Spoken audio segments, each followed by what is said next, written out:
Hi, friends. Welcome to Raising Lifelong Learners. I'm your host, Colleen Kessler, and this is the podcast where I encourage you to trust yourself and your differently wired kiddos as you help cultivate their curiosity, encourage them to discover the world around them, embrace who they are wired to be, all while helping them discover their passions, interests, and raise them to become the amazing adults they're meant to be. Hey, welcome back. This is episode 196. I'm so glad you're here. Today we're talking all about self-esteem and self-worth in our kids. It's a topic that we have been exploring in the Learners Lab this month, and I thought it was a really good topic and important to bring out to the greater homeschool community, especially for families who are homeschooling neurodiverse kids. So I hope you get some good little gold nuggets out of this episode, and I would love for you to leave a note over on the show notes for this episode at raisinglifelonglearners.com/podcast, or shoot me an email at support@raisinglifelonglearners.com and let me know what you thought was the best piece of advice out of this episode. All right, special shout out to CTC Math. Thank you so much for your continued support. We appreciate you. If you are looking for a math program, seriously check out ctcmath.com. Okay, this is going to be a good one, so pop those earbuds in and do whatever it is you do when you listen to podcasts. Go for a walk, chill out in the corner with some chocolate, or get some dishes done, whatever it is. And let's get on with today's episode.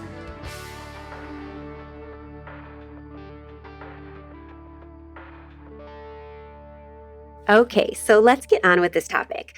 Inside the Learners Lab, each month we tackle a social and emotional skill or a concept that our kids might be struggling with, or one that we know all kids in general, but neurodiverse kids in particular, can tend to struggle with or can benefit from spending more time on. And so this month in the Learners Lab, most recently, we have been exploring the topic of self-worth and self-esteem. And when we do that within the community, we have a challenge that the family can challenge themselves to, where they do activities related to the topic to kind of build on the social and emotional skill. And then those families who complete one or more of the activities, or who just decide to use the content to focus on that skill, they can fill out a form and they can be rewarded with badges that get mailed to their kids and themselves if they want it as well. So this month we've been talking about self-worth. We've been doing activities to help build self-esteem and self-worth in your kids. And I wanted to talk a little bit about it on the podcast because it's fresh and because I think it's valuable. So first, I want to talk about why self-esteem is even important to talk about with kids, why building their self-worth is important. And so first and foremost, it's foundational.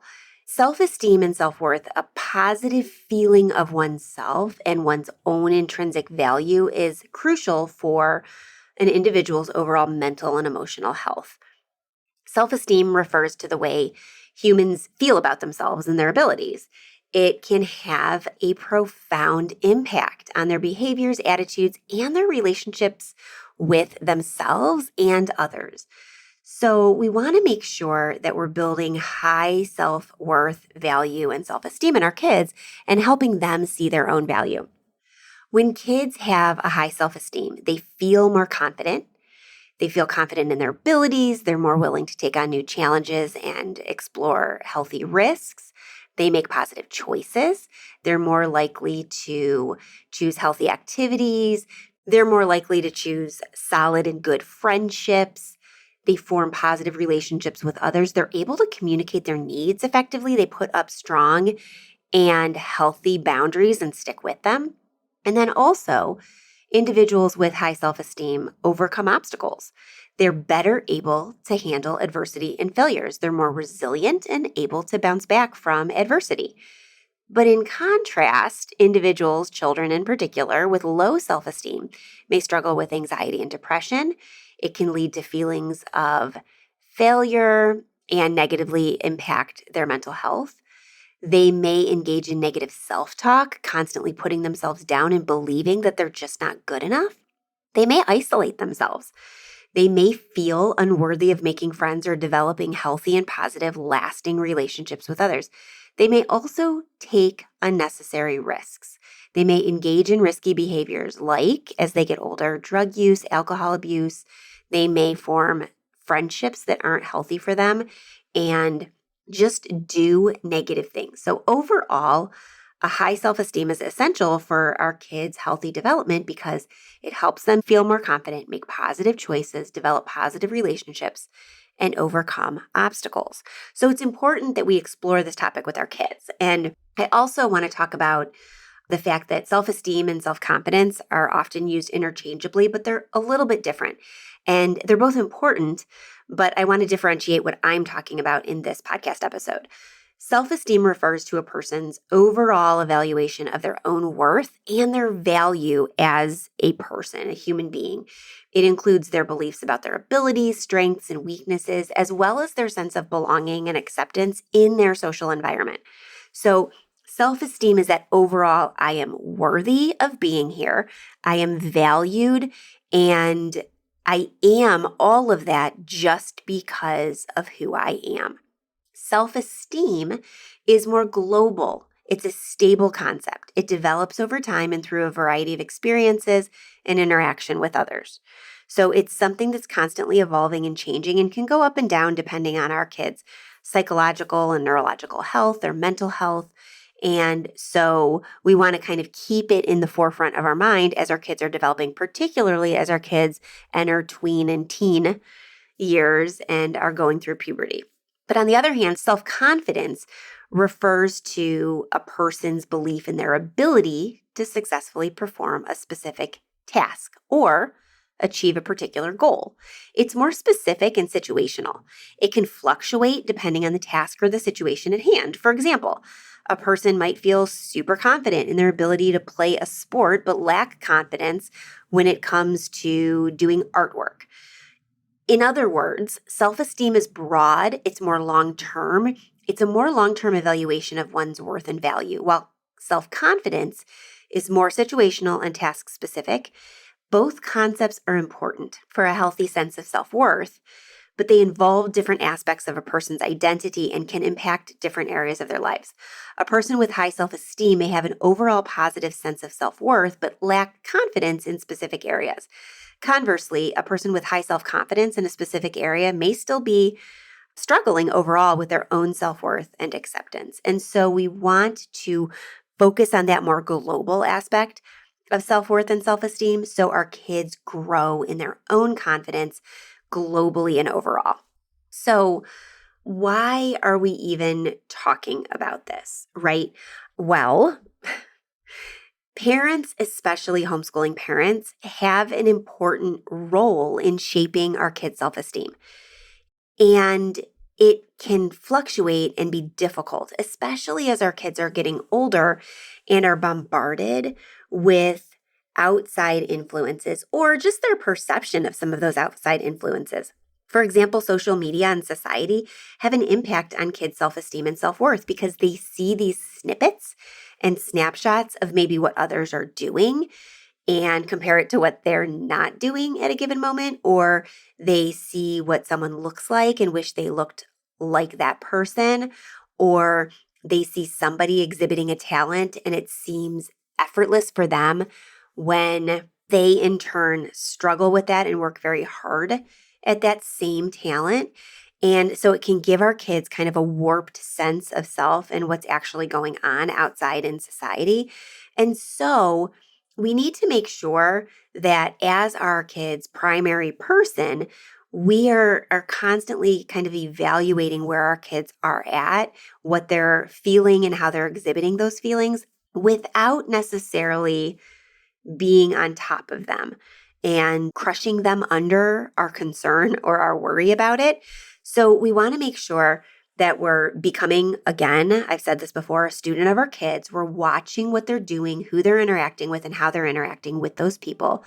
We are talking them through when they seem down or are feeling down or when they make comments, but we want to make sure that we're opening up the conversation so that we're doing more listening than speaking so that our kids feel like they can come to us with some of those things.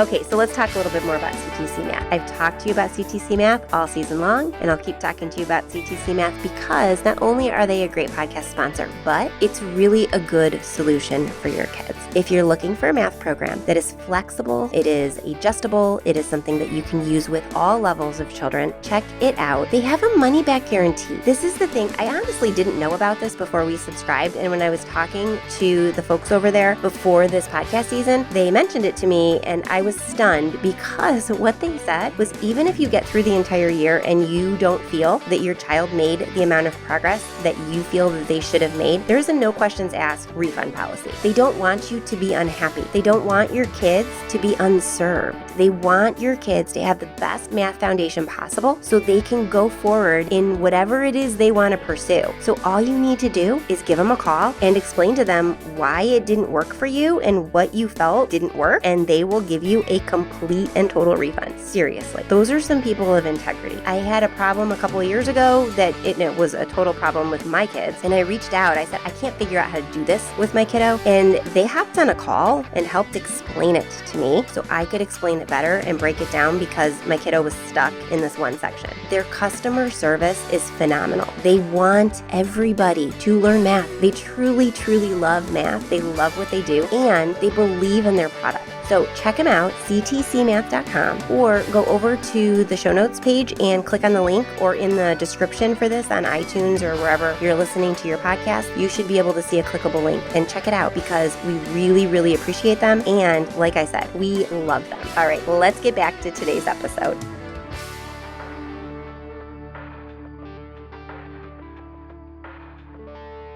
So how do we do this?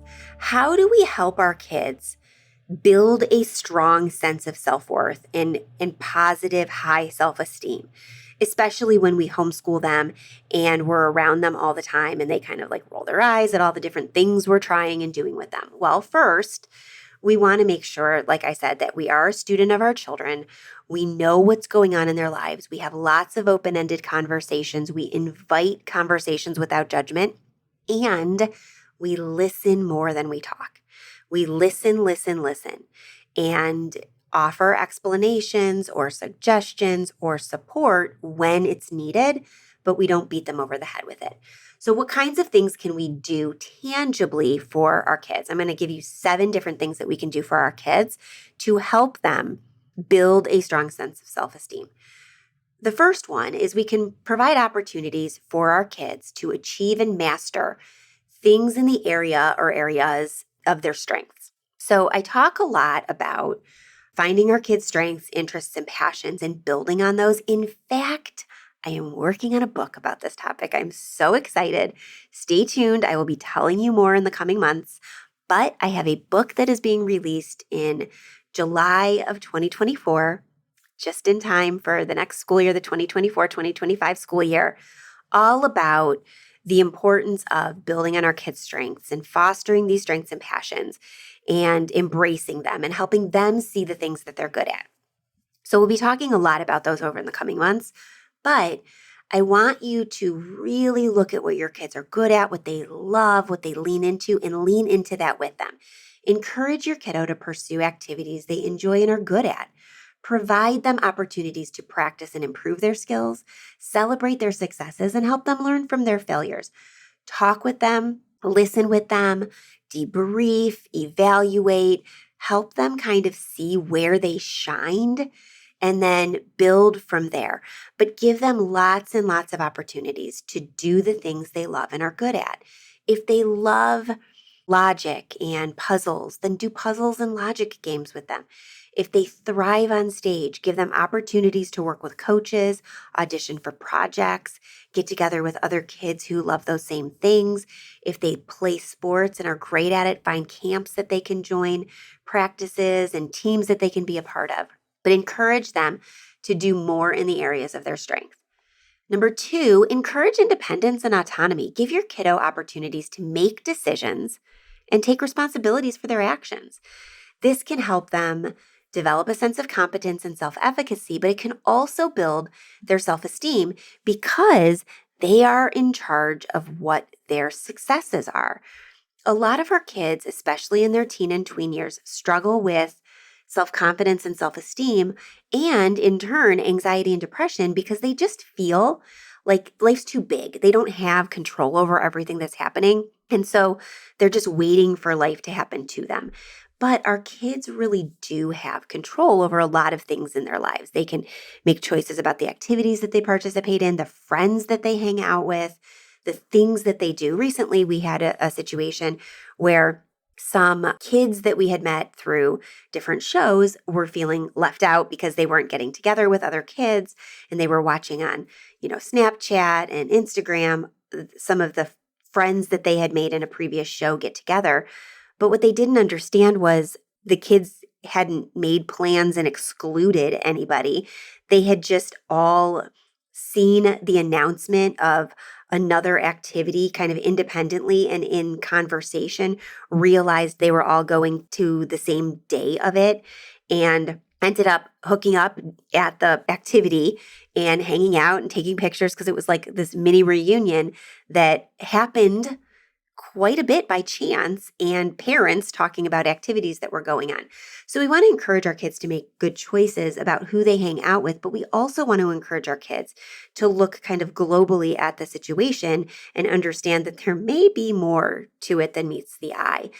And that way they can develop their own discernment and critical thinking when they come up against situations like this. Number 3, help our kids develop a growth mindset. Encourage our kids to view challenges and mistakes as opportunities for growth and learning. This is harder said than done for a lot of our neurodiverse kids, particularly those who kind of trend towards perfectionism because they just make things bigger in their heads. And they also often feel that they're not worthy if they're not perfectly achieving at all times. So we want to make sure that our kids know that effort is often, if not more often, more important than outcome. The progress and the efforts they make and the growth they're showing actually have a longer term impact on who they become as a person than what they're achieving in short bursts. And so we want to make sure our kids get ample opportunity for safe failures and safe mistakes so they can grow from there and they can develop that growth mindset.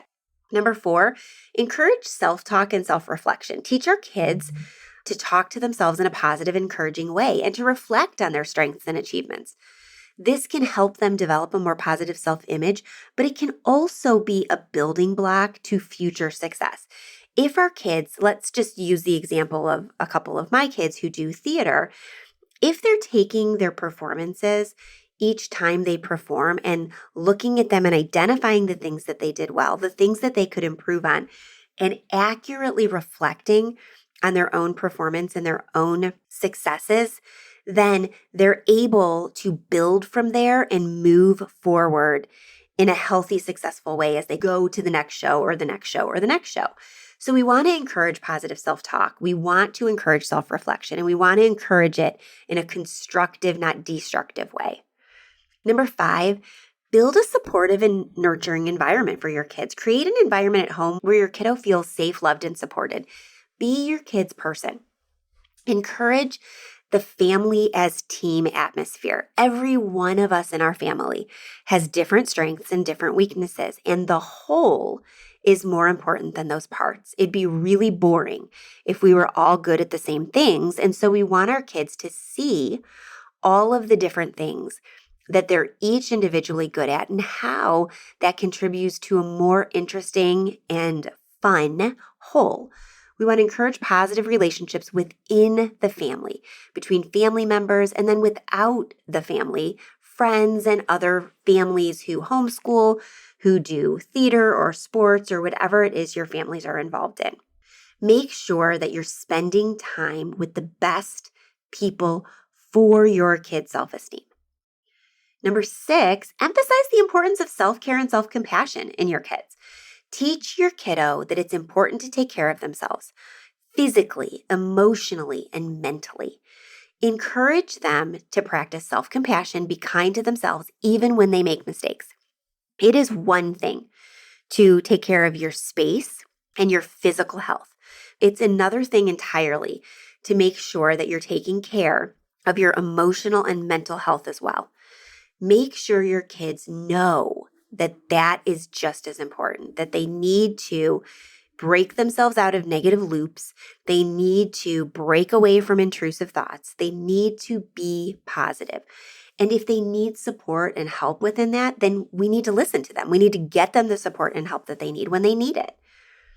Okay, and number 7, encourage involvement in extracurricular activities. Make sure your kiddos are encouraged to participate in other outside activities outside the home and outside of your normal everyday homeschooling or learning environment. We want them to explore sports, music, art, the fine arts, community service.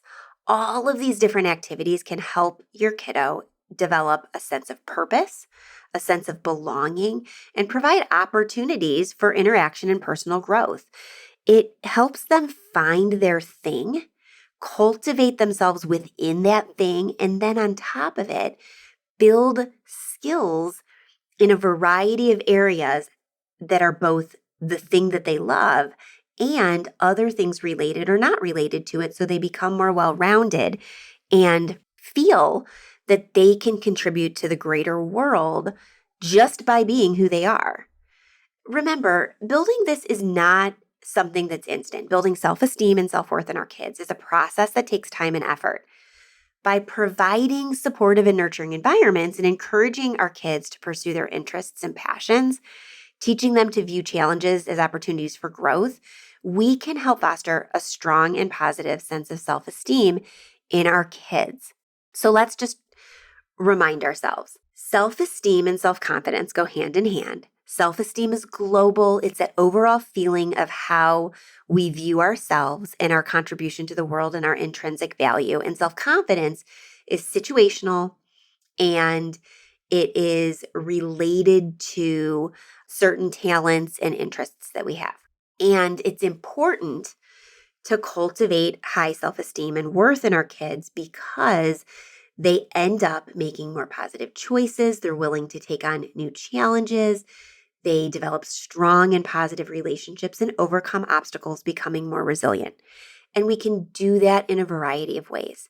7 quick ways are to provide opportunities for achievement and mastery for our kids, encourage independence and autonomy, help them develop a growth mindset, encourage self-talk and self-reflection in a positive way, build a supportive and nurturing environment in our homes and then in our greater community for our kids, people who will love them and support them, emphasize for our kids the importance of self-care and self-compassion, and then finally being involved in outside activities, the fine arts, art, sports, music, community service, so that our kids see that they are part of a greater community and they have value just by being them.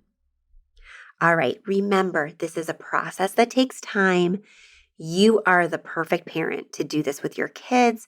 You are the perfect parent for your kids. And so you've already won just by the nature of the fact that you are learning more about this and you are interested in doing this with your kids.